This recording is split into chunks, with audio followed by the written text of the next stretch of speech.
So guys, somebody came up and said that assuming P2B won, that he wouldn't have done anything differently. Just take a look at that video, and again, I'm glad I came across that video in response to what that person said of what P2B could have done differently. But I'm not thinking that people don't even should think straight before coming up to say something. Just take a look at what someone said first of all, and then hear the reply. People, I'm in Nigeria, people have asked me, will this country, will P2B have done anything different if he won the election? I said no. He would have removed subsidy from day one also. Could you imagine what somebody said, that P2B wouldn't have done anything differently if he had won the election? Someone that is in Nigeria. Just take a look at this response, and I'll be with you guys in a minute. Sincerely, it's difficult to compare what is and what you think or what is not. It's essentially difficult to compare Asiwaju government and P2B's government that has never existed. You understand? Like a shadow government. A government that is in the minds of the people. Yes. So if Buhari was not allowed, let me use the word, to rule Nigeria, we would have tagged the president we never had. We would have tagged the president we never had. But when he came on board for 6 months, everything we already know we're headed to next. And for the entire 8 years, there is nothing significant that we can say he really did so well. Why people are just giving him a little credit was because the current government are still missing a lot of points. But back to what Maduka himself said, he appears to be confused for the most part. Yes. If you really listen to him. Yes. You know, he said Obi would have removed subsidies immediately. Yes. He also said this government that they should be spending government money judiciously. That if you remove subsidy, that it doesn't end there. You should spend government money judiciously. If you think they should spend government money judiciously, that is what Obi would have done differently. That is a possibility. Because right now, yes, we are not seeing that money being spent judiciously. That's right. So there are a lot of things Obi could have. Like I said, you can't compare what is not to what is. But given the privilege of comparing it, assuming Obi, there was a government called Obi's government, we were almost sure that Obi would spend government money judiciously. For example, when he was Anambra State governor, he insisted that the cars to be purchased will be innocent cars. So probably as a president, he would have insisted that locally manufactured cars must be bought for government usage, except where they are not adequate. And there are almost no cases where they are not adequate, apart from security vehicles or maybe bulletproof cars for the president and things like that. And those ones, you don't buy them every day. There are a lot of things. Putting certain measures to a kind of be a buffer to absorb the shock can be one of what Obi could have done differently. At least Obi would have not bought a new presidential aircraft. Yes, Obi would have not bought a new presidential jet. There are a lot of things. Also, removing the subsidy gradually rather than suddenly could have been what Obi would have done differently. There are many things Obi would have done differently. You can't compare really absolutely what is and what is not. But if we were Obi's lifestyle and his method of governance as a governor, these two people were former governors. There was nothing else that they were other than those just former governors, and maybe entrepreneurs. Tinubu was a worker. Okay, when we look at their lifestyles and their leadership style, I can authoritatively tell you that Obi would have done a lot of things differently. Peter, Maduka's complaint is that nothing Obi would have done differently. That's basic. But he also came down and said, you don't remove money from somewhere, create excess and use it to marry wives, right? He said they should have put on infrastructural development. We have not seen any of those. 2 years is going down the line. Don't you think Obi would have done differently? That's interesting. I wonder how I should answer this question. But Maduka is a man who should take seriously. A man that has a business that has survived this our horrendous economic atmosphere. A lot of businesses have collapsed, a lot have closed, a lot have moved on, but he stays. So when he speaks, we should listen. Yeah, there's some political undertone in what he said. He has given his government a pass mark. But policy-wise, yes, probably Obi would have removed subsidy. He would have done the same thing Tinubu did. but implementation is where the key is. Obi, during the campaign, promised to remove subsidy. But the way the government has implemented it is anti-people. He has brought pains to people. Probably Obi would have told the same line. We are eager for this subsidy to go, because the scam there is much. But the money recovered from subsidy removal, we are not seeing it. They will not invest in infrastructure. Listen, Obi probably would have used this money, would have seen, okay, we are building roads on this. You know, this money we are recovered from subsidy. So Obi probably would have done what he said differently, but policy-wise, probably. So I get where he's coming from. Okay, so let's take the life of Maduka. Yeah. Maduka, not educated, got into mechanic work, got out of mechanic work and established his own. Couldn't pay the best experts, brought boys from the streets, and from there has built a company. We can see him go from down to up where he is today. Yeah. But our own country, you can't start from the top and be coming down. The basic issue is this, where the money for subsidy should go into. Yes. The first person that removed subsidy that we know practically was Abacha.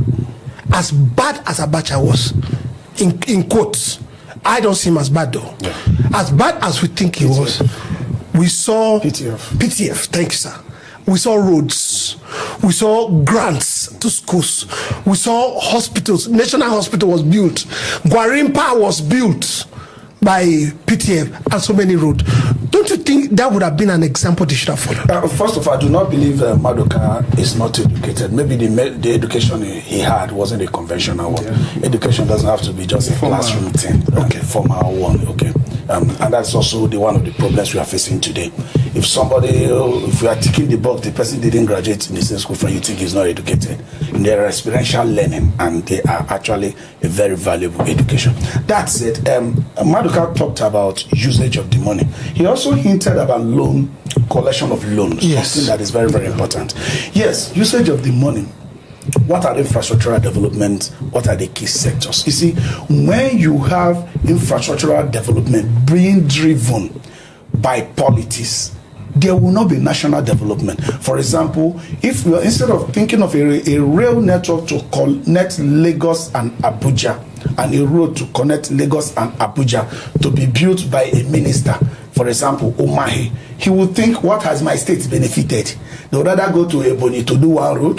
They will go to, where is the woman leader, national woman leader for APC, for example. They will go there, they do one road, they will go here. And that is why we are scattered. We do not have a 30-year plan. We do not have connection, a cohesive plan of infrastructure. We don't have that. If we have a cohesive plan of infrastructure that is not dependent on where the national chairman comes from, where the senate president comes from, I can assure you now that as Senator Akpab, if you go to his village, everywhere there now has street lights. Everywhere, and I can assure you. You understand? Rather than having a cohesive national infrastructural development plan, which is not dependent on where Asiwaju himself is from. We are not doing that. Another thing he talked about is the loan. You know, let me tell you, he justified that, yeah, you can always take loan. Which we have already said before. Which we have already used it for infrastructure, which yes, we have said. But something very important that we don't look at about the loan is conditions of the loan. Conditions of the loan. What are the conditions surrounding your business entity, in this case Nigeria as an entity? What are the conditions surrounding our fiscal policies? What are the conditions of taking the loan from somebody? If a loan says, oh, when you take it in the next 10 years you don't pay me, I'll become the president of Nigeria, or you lose your sovereignty, will you take that? So what are they mortgaging? Under what conditions are they mortgaging our future? And what is our balance sheet? Where are we? For you, there's something called gearing ratio. You understand? What is our gearing ratio as a nation that we are taking loan? Ratio of the loan we have as to what we generate. Okay? And all those, what are the indexes that we are relying on to take loan? Like we are talking about P2B, what was the loan Obi took as a governor the day he was leaving? Or what is the amount of loan Anambra was owing? He had it. You saw his shit. Rather, he had investments. He He had investment which people criticized. And had financial backbone to which the government that was coming would lean on. Yes, in investment analysis, there's something to call risk lovers and risk averse investors. So this also affects how you lead. It affects how you take decisions. So Obi would have done a lot of things differently. Certain loans he might not take, and certain ones he would take. And the other day that the cost on generated additional money rather than saving and using for, he could use it to reduce our loan. A lot of things he could have done. It could have been a buffer zone for us, because this well, we will not talk about the financing of the loan because the financing of the loan is going to be a lot on borrowing. Yes. So now you are getting some revenues back. You are now increasing your budget, which economically and doesn't. We don't even know what those things are that were included in it. To share to the poor, which the Peter, poor will not see. Your concluding message. I will take the line of Maduka. Borrowing isn't a bad thing, but what are you borrowing for? What are you using it for? If it's used for infrastructure, it will repay itself. If you use for investment, it will repay itself. But borrowing for recurrent expenditure is, for me, no. Because it's not going to repay. You borrow with tendency to pay back. Yes, the conditions there we don't know. But what he's saying that borrowing isn't bad, and which I too.